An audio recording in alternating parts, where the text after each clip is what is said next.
Hi అండి అందరికీ. అందరు బాగున్నారా? నేనైతే ఫుల్గా ఫీవర్ వచ్చి 2 డేస్ పడుకున్నాను. 2 డేస్ నుంచి ఇంకా పనికి కూడా రాలేదన్నమాట. ఈరోజు వచ్చాను. ఈరోజు ఏంటంటే పిల్లల్ని నడిపిస్తారు కదా, అడుగులు వేస్తే అరిసెలు అంటారు కదా, ఆ ఫంక్షన్ అనమాట. ఆ ఫంక్షన్కి వంట చేయడానికి వచ్చాను. వంట చేయడానికి అంటే మా అమ్మ వాళ్ళ ఇంట్లోనే వాళ్ళ మనవడిది అడుగులు వేసే ఫంక్షన్ అనమాట. అరిసెలు వీడియో వచ్చి మంచిగా నిన్న, కాకపోతే మిస్ అయ్యాను. అరిసెలు నేను చేయలేకపోయాను. మా అమ్మ వాళ్ళే చేసుకున్నారు. ఈరోజు కూడా తప్పది అని వచ్చాను. పాపం అన్ని కట్ చేసి పెట్టారు. ఇవి రెడీ చేస్తున్నాను. మ్యాచ్లో మా వదిన గారు అన్నమాట, మా డ్రైవర్ అన్న వాళ్ళ భార్య. ఇక కొబ్బరి ముక్కలు కట్ చేస్తాను. పెరుగులో పెరుగులో వడేసాను, పెరుగులో వేస్తున్నాను.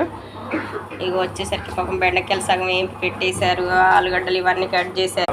ఇది వడకు పిండేశారు, సగం వేస్తున్నాను, సగం అవుతుంది. ఇలాగా హెల్త్ బాగాలైతే ఒకరికొకరు బాగా హెల్ప్ చేసుకుంటే మంచిగా వెళ్ళిపోతుంది అనమాట. పనికి వస్తే పనిలాగా ఉండదు. అందరు కలిసిమెలిసి చాలా చాలా హ్యాపీగా అనిపిస్తుంది.